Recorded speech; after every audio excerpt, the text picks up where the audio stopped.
جو کہ رائج تھیں دور جاہلیت میں، ان میں سے کچھ کو شریعت نے آ کے کیا کیا، منع کیا۔ ان میں سے ایک نکاح متع بھی ہے۔ اہل سنت کے ہاں بالاتفاق یہ نکاح متع کیا ہے، یہ حرام ہے۔ ٹھیک ہے،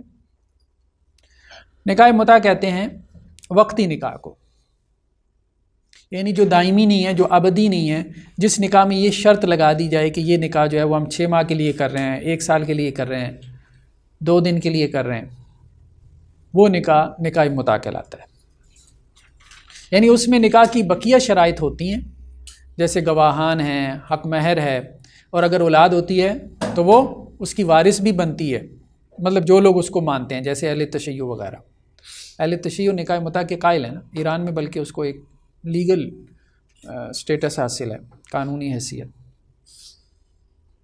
لیکن اہل سنت کے ہاں یہ بالاتفاق کیا ہے، یعنی پہلے تھا۔ اس کی تاریخ کیا ہے؟ صبورہ جوہنی کہتے ہیں کہ انہوں نے فتح مکہ کے موقع پہ اللہ کے رسول صلی اللہ علیہ وسلم کے ساتھ غزوہ کیا۔ غالباً یہ غزوہ احداث کا قصہ ہے۔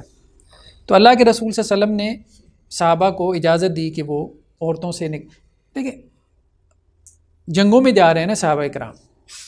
اب ظاہری بات ہے جب جنگیں لڑنے جا رہے ہوتے تھے اور لمبے لمبے عرصے کے لیے سفر میں ہوتے تھے تو بیویاں تو ساتھ نہیں ہوتی تھی۔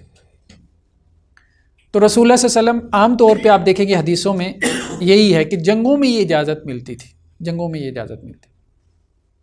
تو اللہ کے رسول صلی اللہ علیہ وسلم نے کیا کیا، کہا کہ ہاں یہاں کی جو مقامی عورتیں ہیں ان سے تم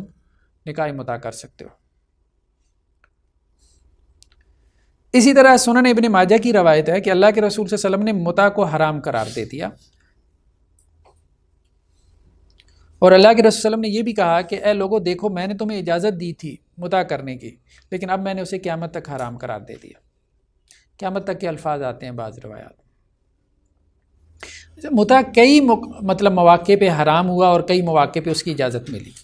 تو اصل میں ہمارے فقہا اس طرف چلے گئے کہ یہ حلال و حرام مطلب نہیں، یہ اصل میں بحث تھی نہیں، بحث تھی وقتی ضرورت کی، بس یہ حلال و حرام کی بحث نہیں تھی۔ امام اس لیے کچھ فقہا تو اس طرف چلے گئے کہ یہ روایتیں جو ہے نا یہ سمجھ سے باہر ہیں، کہ یہ اب جیسے دیکھیں نا حضرت علی کہتے ہیں کہ جی اللہ کے رسول صلی اللہ علیہ وسلم نے خیبر والے دن جو ہے وہ متع سے منع کر دیا۔ یہ اب بخاری مسلم کی روایت ہے، خیبر والے دن منع کر دیا، اور اوپر ایک اور روایت ہے جو یہ کہہ رہی ہے کہ فتح مکہ کے موقع پہ اللہ کے رسول نے اجازت دے دی۔ اب کچھ فقہا تو اس طرف چلے گئے کہ یہ سمجھ سے بالا تر ہے، یہ روایتیں ٹھیک نہیں ہیں، مطلب راویوں کو سمجھنے میں غلط فہمی ہوئی۔ کچھ فقہا اس طرف چلے گئے کہ یہ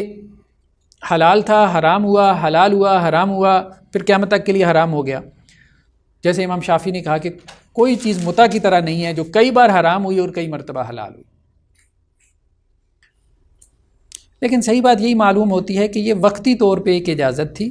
وقتی طور پہ ایک اجازت تھی، اس کا اس طرح سے کوئی تحلیل اور تحریم کے ساتھ اس کا تعلق نہیں تھا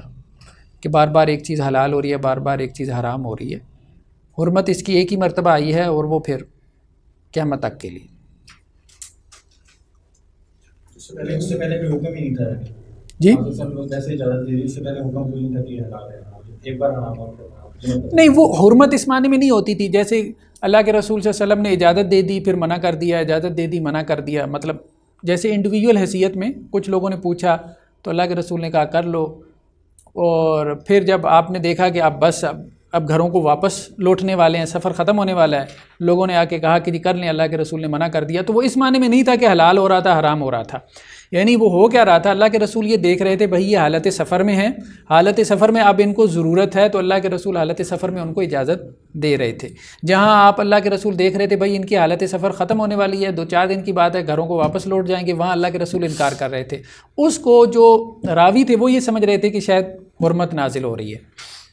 ٹھیک ہے، حرمت اس کی نازل ایک ہی مرتبہ ہوئی ہے، محسوس یہ ہوتا ہے جو فتح مکہ کے موقع پہ آخر میں، اور وہ قیامت تک کے لیے۔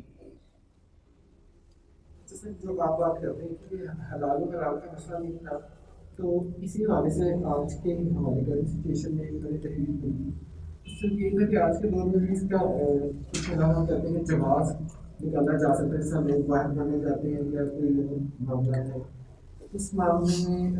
آپ میرے خیال سے عبداللہ بن عباس کی یہی رائے ہے کہ وہ آپ کے وقت تک نکالنے قائم تھی۔ ہاں، حضرت عبداللہ ابن عباس جو ہیں وہ یہ کہتے تھے رضی اللہ عنہ کہ متع جو ہے مستر کے لیے جائز ہے، مستر کے لیے، یعنی وہ یہ کہتے تھے جیسے مستر کے لیے اللہ نے حرام کو حلال کر دیا نا،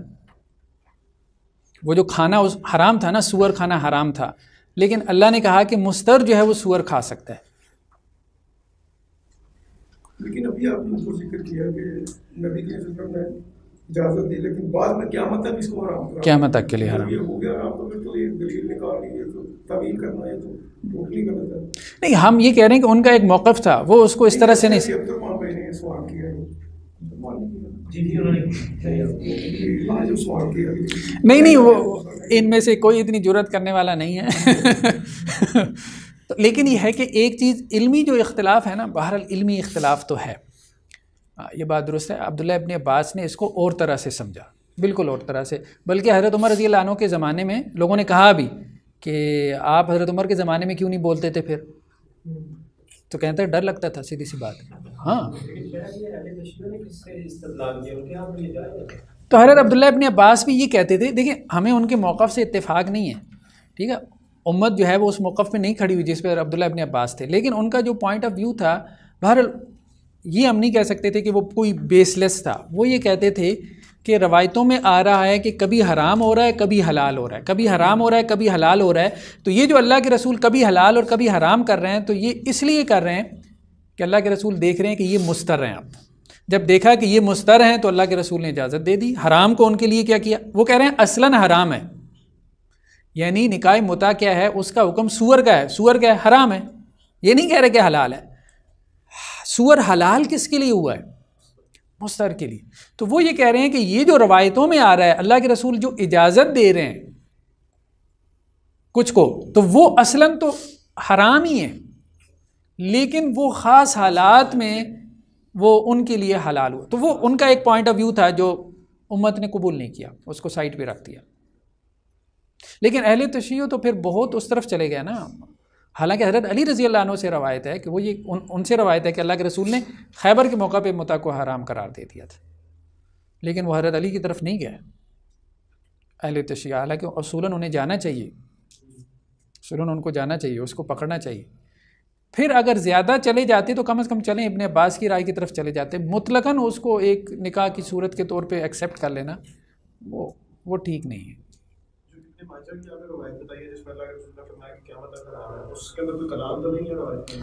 دیکھیں کلام نکل آتا ہے، بات یہ کلام نکل آتا ہے، لیکن یہ ہے کہ امت کے اتفاق میں کوئی کلام نہیں ہے، اتفاق ہو گیا، اس لیے ہم اس کو چھیڑتے نہیں ہیں۔ یہ روایت فتح مکہ کے بعد کی ہے، یہ روایت جو ہے جی ماجہ والی فتح مکہ کے بعد کی ہے، ابن ماجہ والی جی فتح مکہ کے بعد کی ہے، نہیں فتح مکہ کے، ہاں فتح مکہ کے بعد کی ہے، غزوہ اوتاس ہوا تھا نا۔ اچھا ایک اور روایت آتی ہے جس میں حجۃ الوداع کا موقع کا تذکرہ ہے، فتح مکہ تو ہوا نا 8 ہجری میں، ایک روایت میں حجۃ الوداع کے موقع کا تذکرہ آ گیا کہ جس میں ایک راوی کہتے ہیں اللہ کے رسول نے ہمیں حجۃ الوداع کے موقع پہ اجازت دی، یعنی وہ اس ابدی حرمت والی روایت کے بعد وہ الفاظ آ گئے اجازت کے، وہاں پہ بھی وقتی اجازت کی بات ہے، یعنی مستقل اجازت کی بات نہیں، وہاں بھی وقتی اجازت کی بات ہے کہ اللہ کے رسول نے اجازت دے کے منع کر دیا۔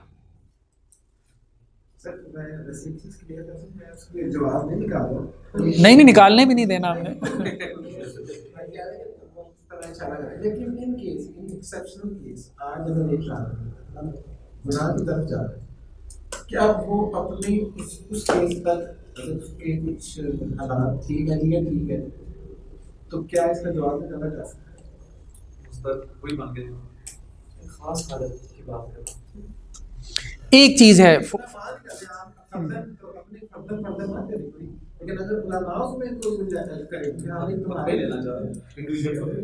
دیکھیں بات یہ ہے کہ امت کا اگر تو آپ دلائل کی بات کرتے ہیں نا، تو دلائل میں تو پھر سارے دلائل اگر آپ سامنے رکھیں نا، تو وہی جو بات کر رہے تھے کیا کلام ہے کہ نہیں ہے، اصل بات وہ نہیں، اصل بات یہ ہے کہ امت کا جو اتفاق ہو گیا نا، یہ جو اجماع ہے، کنسنسس ہے، یہ بہت بڑی دلیل ہے، اس کو آپ نہیں توڑ سکتے۔ ہاں اگر امت ہی یہ بات کہہ دے، یعنی امت اس کو ری وزٹ کر لے اپنی اس انڈرسٹینڈنگ کو امت ریوزٹ کر لے، اس کی گنجائش ہے، اس کی گنجائش ہے. ٹھیک ہے، علماء ہی ہیں، ظاہری بات ہے. علماء میں ایک چھوٹا سا طبقہ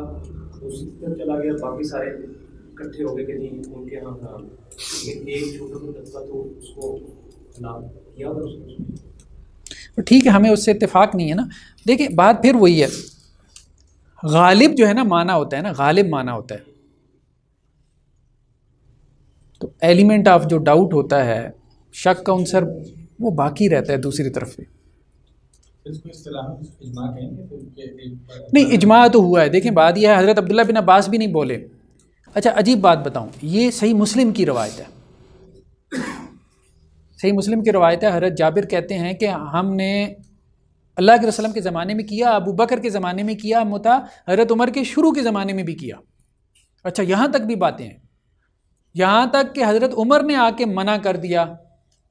اور پھر اس کے بعد کوئی بولا نہیں. حضرت عمر نے کہا میں یہ کر دوں گا. پھر وہی بلکہ حضرت عبداللہ بن عباس کو لوگ کہتے تھے نا جب تک حضرت عمر تھے پھر تو آپ خاموش رہے. تو انہوں نے کہا بس سیدھی سی بات ہے، ڈر لگتا تھا. تو اس سے پتہ یہ چلا کہ حضرت عمر کے زمانے میں ہو گیا کنسنسس، لیکن حضرت عمر کے زمانے ابتدائی زمانے تک ہوتا رہا. کچھ صحابہ کرتے رہے متع، عملاً کرتے رہے. اجماع حضرت عمر کے زمانے میں ہوا نا، یہی تو ہم کہہ رہے ہیں نا. وہ یہی کہتے ہیں، حضرت عمر نے یہ بات کہی کہ ان کو حدیثیں نہیں پہنچی، ان کو وہ روایتیں نہیں پہنچی، یہ غلط فہمی میں کرتے رہے، تو ان کے لیے تو معافی ہے. تو اب حضرت عمر نے کہا تو اب تو ہم وہ ساری روایتیں سامنے لے آئے ہیں نا. لیکن حدیثیں اب اس طرح سے تو کمپائل تو نہیں تھی، اب چیزیں پھیل رہی تھیں، بہت سارے لوگوں کو پہنچ رہی تھیں، بہت سارے لوگوں کو نہیں پہنچ رہی تھیں. لیکن اب حضرت عبداللہ ابن عباس وغیرہ کا معاملہ یہ نہیں تھا، ان کو ساری روایتیں معلوم تھیں، وہ تعویل کر رہے تھے، وہ اصل میں اس کو اور طرح سے انڈرسٹینڈ کر رہے تھے. لیکن عام صحابہ کے بارے میں کہا جا سکتا ہے جو گہرے نہیں تھے فہم میں، یا جن کا کوئی علمی مقام اور مرتبہ یا فقیہ صحابہ نہیں تھے، ان کو وہ روایتیں نہیں پہنچی تھیں. لیکن ہم پھر وہی کہیں گے کہ ہم اصل میں بیسیکلی اگر اس میں کوئی حرمت کی دلیل ہے نا، مجھے جو نظر آتی ہے جو صریح حرمت کی دلیل وہ اجماع ہے. ورنہ اگر آپ روایتوں پہ غور کرنا شروع کر دیں نا تو آپ ادھر ادھر نکل سکتے ہیں، آپ نکل سکتے ہیں ادھر ادھر.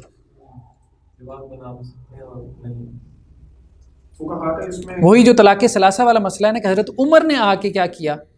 ان کو، وہی انداز یہاں پہ نکاح متع کے بارے میں.